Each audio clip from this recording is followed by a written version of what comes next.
Hello, and welcome to Shh, James Leslie's Express Lane, where we get you on as fast as possible.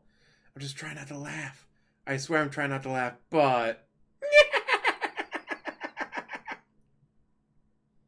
okay, get that out of my system. Oh god, pretty much everyone fourth on back of my list lost or struggled. It's like, yeah, you won. Anyways, no, you didn't. No, you didn't. Yeah, you got more points than your opponent, but you didn't win. No, don't get me wrong. Some of those teams lost to undefeated teams. That happens. Others were humiliated, even with the refs trying to give them the win, with really bad blatant calls. So what does this one do? Move all losers back, even if a team won by this much against a really bad team. This one gets tough to call some of these. Like, who was 12? Rams? They lost to the Dolphins. I mean, the Rams are still a good team. The defense is doing good work, but no. Bears?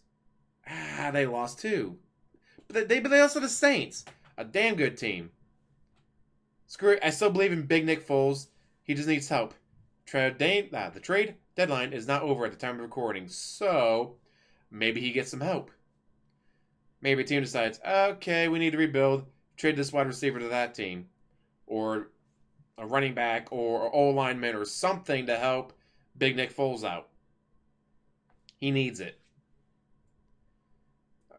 God, I think I said it last week too, where name one player on that team, not Big Nick Foles and not Khalil Mack. I can't. I still don't know anyone else on that team. Not a clue. Kind of sad, don't you think? Just saying. Next, 11. There are so many 2-loss, 3-loss teams. Do you go with the one that lost to an undefeated team? Or the one who barely won against the third worst team in the league? It's really a toss-up. So we'll go with team on bye week. Cardinals.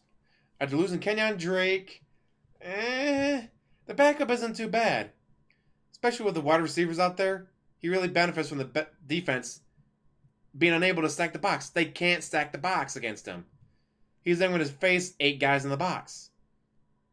There's going to be maybe 6. So losing Drake sucks for the Cardinals, but not as much as they lost Fitzgerald or Hopkins. And it's like, oh no, we lost Kenyon Drake. Thankfully, we have an extra week to prepare our backup, which he didn't do too poorly. They beat the Saints.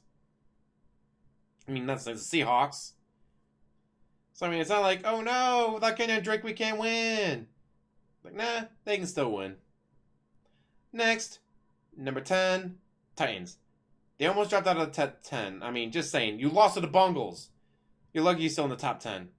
You are bad and you should feel bad. Wear a bag over your head for the rest of the week. Shame. Like, I still consider you a football team after that debacle. But they still got Derrick Henry. They still got Ryan Tannehill. They still got an okay defense. I don't... They played down to their opponents. The only way I can explain it. Some teams play at a high level all the time. Other teams go, oh, we got the Bungles next week? We should probably worry about the team after that. I mean, come on, it's the Bungles. Let's watch video of the other team that we face next week. After we get done destroying the Bungles. Huh? We didn't prepare for the Bungles and we lost? Hopefully you learn your lesson there, Titans. Next.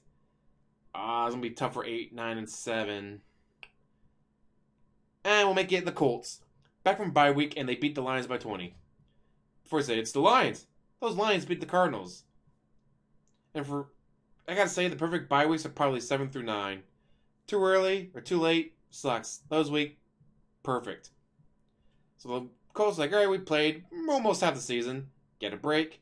Now we got the rest of the season to go. And look what they did to the Lions. The same Lions that beat the Cardinals.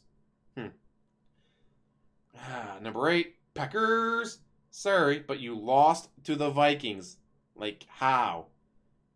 The Vikings can't beat some of the worst teams in the NFL, but they beat you at your stadium?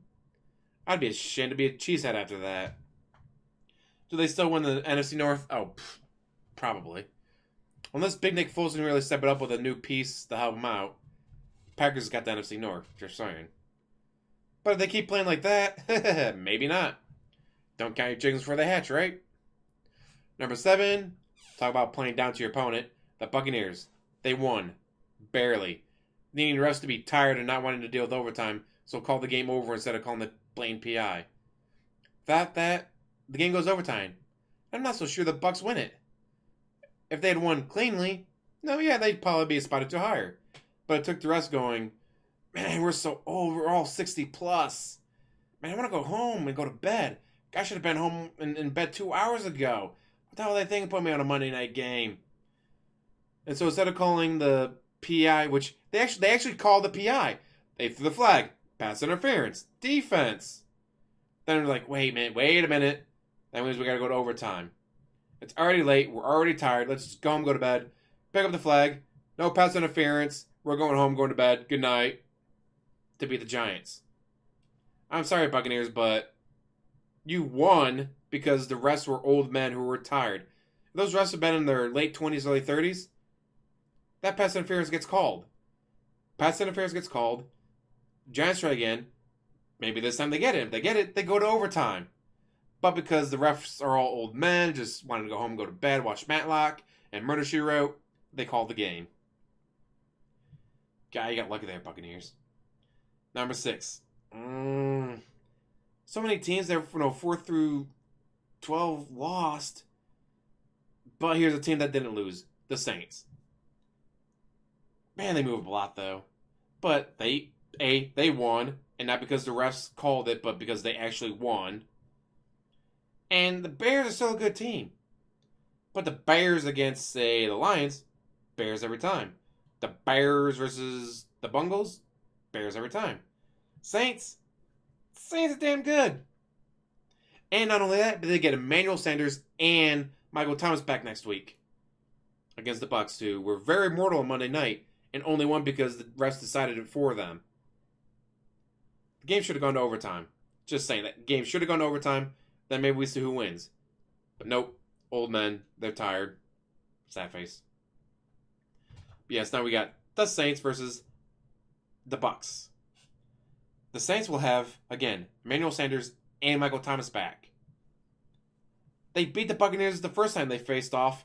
Won't be surprised if they do it again. Next, number 5, the Ravens. They lost.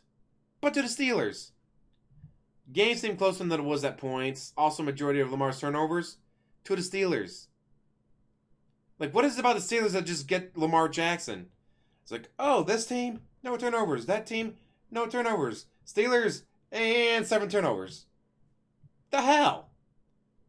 They can't figure this out. They're going to get destroyed in the playoffs when they do get to the playoffs, which they will. And then they'll probably lose again. But that's besides the point, damn it. Anyways, number 4. It's tough to put them here. It's like, nah, but no, the Ravens lost. The Saints won by 3, but it's like, Alright, the Bills won in ugly fashion. Is it tiredness, injuries, playing down to the opponent? They haven't had a bye week yet, have they? I don't think the Bills have had a bye week yet.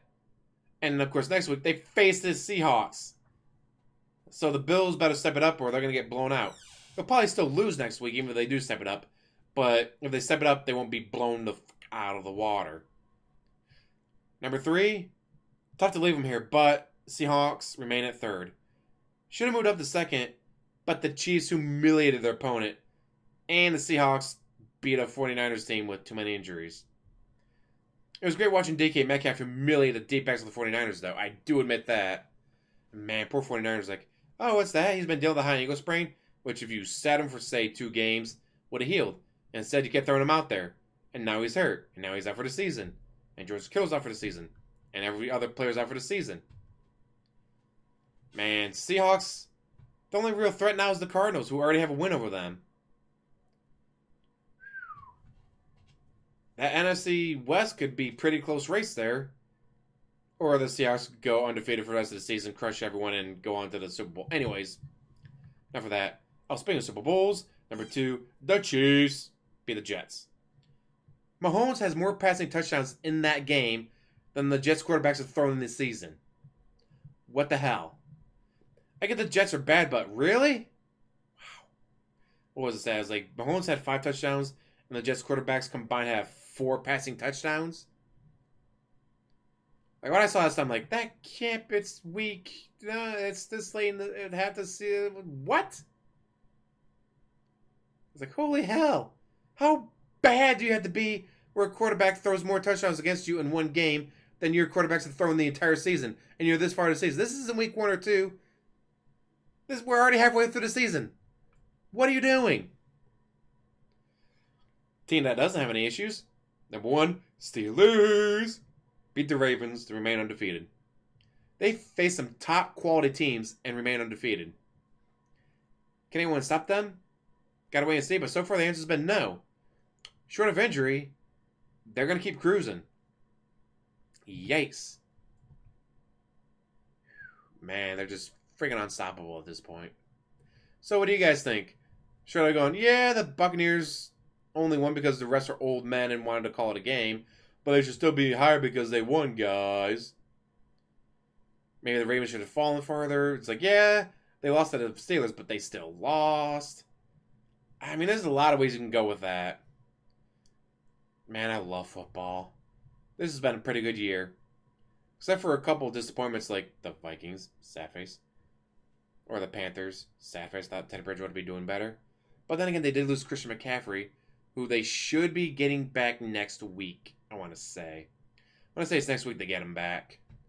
And the 49ers, other injuries. Although I'm going to try to start grab Packers players.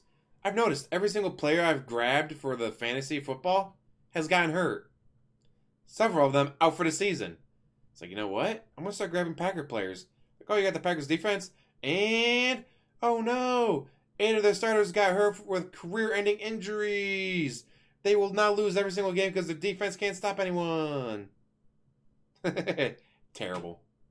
So, you know what? Next year, I could draft Aaron Rodgers, Devontae Adams, the defense. I could draft all Packers players and be like, go ahead, Fates. What do you do? Does Aaron Rodgers throw 413 yards and 5 touchdowns? Or does he get hurt and out for the season? You decide.